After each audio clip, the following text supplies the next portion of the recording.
Friends, welcome to love enjoy channel. ನಾನು ನಿಮ್ಮ ಶಾಲಿನಿ. ಇವತ್ತಿನ ರೆಸಿಪಿ ಚಿಕನ್ ಕರಿ. ಸೊ ತೆಂಗಿನಕಾಯಿ ಹಾಕ್ದೇನೆ ಹಿಂಗೆ ಚಿಕನ್ ಕರಿ ಮಾಡೋದು ಅಂತ ನೋಡೋಣ. ಅದಕ್ಕೆ ಬೇಕಾಗಿರೋ ಇಂಗ್ರೀಡಿಯೆಂಟ್ಸ್ ನೋಡೋಣ. ಇಲ್ಲಿ 2 kg ಚಿಕನ್ ತೊಗೊಂಡಿದ್ದೀನಿ.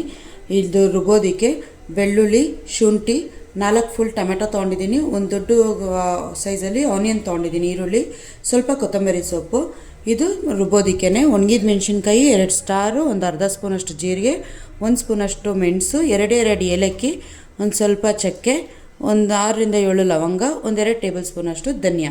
ಸೊ ಇದೆಲ್ಲನೂ ನಾವು ಡ್ರೈ ರೋಸ್ಟ್ ಮಾಡ್ಕೊಳ್ಬೇಕು. ಇದು ಒಗ್ಗರಣೆಗೆ ಈರುಳ್ಳಿ, ಸ್ವಲ್ಪ ಕೊತ್ತಂಬರಿ ಸೊಪ್ಪು, ಇದು ಆಯಿಲ್ಲು, ಇದು ರುಚಿಗೆ ತಕ್ಕಷ್ಟು ಉಪ್ಪು, ಸ್ವಲ್ಪ ಅರಿಶಿನ ಪುಡಿ. ಸೊ ಇಲ್ಲಿ ನಾನೇನು ಚಿಲ್ಲಿ ಪೌಡರ್ ಆಗಲಿ ಯಾವುದೇ ಚಿಕನ್ ಮಸಾಲ ಆ್ಯಡ್ ಮಾಡ್ತಾಯಿಲ್ಲ. ಸಿನ್ಸ್ ಒಣಗಿದ ಮೆಣಸಿನ್ಕಾಯಿ ಪೆಪ್ಪರ್ನೇ ಖಾರ ಕೊಡುತ್ತೆ. ನಿಮಗೆ ಜಾಸ್ತಿ ಖಾರ ಬೇಕಂದರೆ ಇದೆರಡನ್ನೂ ಜಾಸ್ತಿ ಆ್ಯಡ್ ಮಾಡ್ಕೊಳ್ಬೋದು. ಸೊ ಫಸ್ಟು ನಾವು ಇದನ್ನೆಲ್ಲನೂ ಡ್ರೈ ರೋಸ್ಟ್ ಮಾಡ್ಕೊಳ್ಳೋಣ. ಸೊ ಇವಾಗ ಇಲ್ಲಿ ನೋಡ್ಬೋದು, ಇಲ್ಲಿ ಬಿಸಿಯಾಗಿದೆ ತವ. ಇದನ್ನೆಲ್ಲ ನಾನು ಒಟ್ಟಿಗೆ ಹಾಕ್ಕೊಳ್ತಾ ಇದ್ದೀನಿ. ಹಾಕ್ಕೊಂಡು ಚೆನ್ನಾಗಿ ಡ್ರೈ ರೋಸ್ಟ್ ಮಾಡ್ಕೊಳ್ಳೋಣ.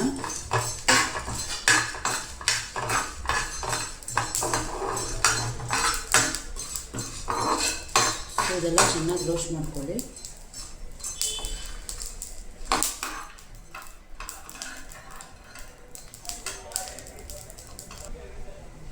ಸೊ ಡ್ರೈ ರೋಸ್ಟ್ ಆಗಿರೋದನ್ನೆಲ್ಲ ನಾನು ಈ ಪ್ಲೇಟಲ್ಲಿ ಸೈಡಲ್ಲಿ ಇಟ್ಕೊಂಡಿದ್ದೀನಿ. ಇವಾಗ ಇದಕ್ಕೆ ಸ್ಪೂನಷ್ಟು ಆಯಿಲ್ ಹಾಕೊಳ್ಳೋಣ. ಇದರಲ್ಲಿ ನಾನು ಇವಾಗ ಇನ್ನೇನು ಮಸಾಲೆ ರುಬ್ಬಕ್ಕೆ ಎತ್ತಿಟ್ಕೊಂಡಿದ್ದು, ಫಸ್ಟು ಬೆಳ್ಳುಳ್ಳಿ ಹಾಕ್ಕೊಳ್ತಾ ಇದ್ದೀನಿ, ಒಂದು ಶುಂಠಿ ಹಾಕ್ಕೊಳ್ತಾ ಇದ್ದೀನಿ,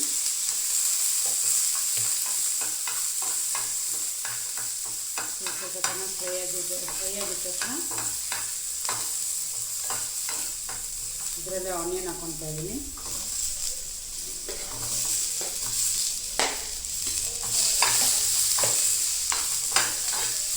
ಸೊ ಈರುಳ್ಳಿನೂ ಚೆನ್ನಾಗಿ ಫ್ರೈ ಆದಮೇಲೆ ಇದ್ರ ಜೊತೆನೇ ಟೊಮೆಟೊನ ಹಾಕ್ಕೊಂಡು ಚೆನ್ನಾಗಿ ಫ್ರೈ ಮಾಡ್ತೀವಿ. ಸೊ ಇವಾಗ ಇದು ಆನಿಯನ್ ಟೊಮೆಟೊ ಎಲ್ಲ ರೋಸ್ಟ್ ಆಗಿದೆ. ಇವಾಗ ಫುಲ್ಲು ತಣ್ಣಗಾದ್ಮೇಲೆ ಇದ್ರ ಜೊತೆನೇ ಡ್ರೈ ರೋಸ್ಟ್ ಏನೇನು ಮಾಡಿದ್ವೋ ಸ್ಪೈಸಸ್ ಅವೆಲ್ಲನೂ ಹಾಕಿ ಮಿಕ್ಸಿನಲ್ಲಿ ರುಬ್ಕೊಳ್ಳೋಣ. ಇವಾಗ ಕುಕ್ಕರ್ ಬಿಸಿಯಾಗಿದೆ, ಕುಕ್ಕರ್ ಇಟ್ಟಿದ್ದೀನಿ. ಇದಕ್ಕೆ ನಾನು ಎಣ್ಣೆ ಹಾಕ್ಕೊಳ್ತಾ ಇದ್ದೀನಿ.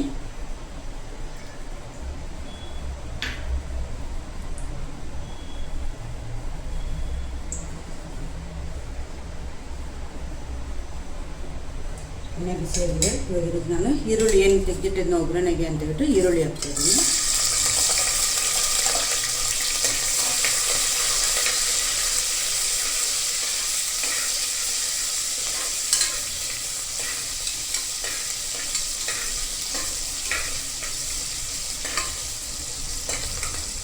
ಈರುಳ್ಳಿ ಚೆನ್ನಾಗಿ ಫ್ರೈ ಆಗಲಿ.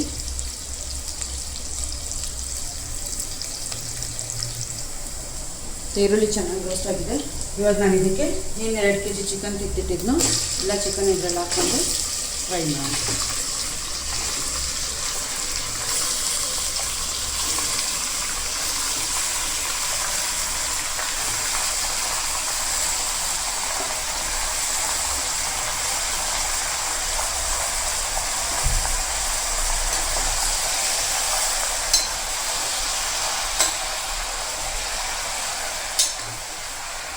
ಇದಕ್ಕೆ ನಾನು ಏನು ಅರಿಶಿನ ಪುಡಿ ತೆಗೆದಿಟ್ಟಿದ್ದೀನಿ, ಅರಿಶಿನ ಪುಡಿ ಹಾಕ್ಕೊಳ್ತಾ ಇದ್ದೀನಿ. ರುಚಿಗೆ ಉಪ್ಪು ಎಣ್ಣೆಯನ್ನು ಉಪ್ಪು ಹಾಕ್ಕೊಳ್ತಾ ಇದ್ದೀನಿ. ಇದೆಲ್ಲ ಹಾಕಿ ಚೆನ್ನಾಗಿ ಮಿಕ್ಸ್ ಮಾಡಿ ಒಂದು 10 ಮಿನಿಟ್ಸ್ ಇದನ್ನ ಚೆನ್ನಾಗಿ ಬಿಡೋಣ.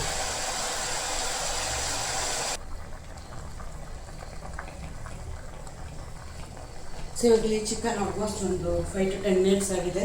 ಇವಾಗ ಏನು ಮಸಾಲ ಅವಾಗಲೇ ಎತ್ಕೊಂಡಿದ್ನೋ ಅದನ್ನೆಲ್ಲ ರುಬ್ಕೊಂಡಿರೋದು ಇದರಲ್ಲಿ ಹಾಕ್ಕೊಳ್ಳೋಣ.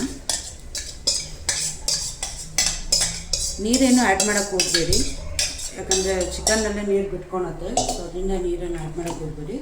ಅದನ್ನು ಚೆನ್ನಾಗಿ ಮಿಕ್ಸ್ ಮಾಡಿ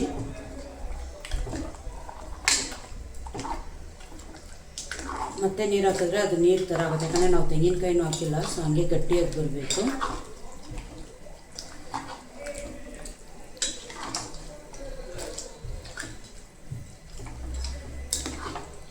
ಚೆನ್ನಾಗಿ ಮಿಕ್ಸ್ ಮಾಡಿ ಉಪ್ಪು ಖಾರ ಟೇಸ್ಟ್ ನೋಡಿ ನೋಡಿಬಿಟ್ಟು ಇವಾಗ ಲಿಡ್ ಕ್ಲೋಸ್ ಮಾಡಿಡೋಣ. 1-2 ವಿಷಲ್ ಆದಮೇಲೆ ಆಫ್ ಮಾಡೋಣ.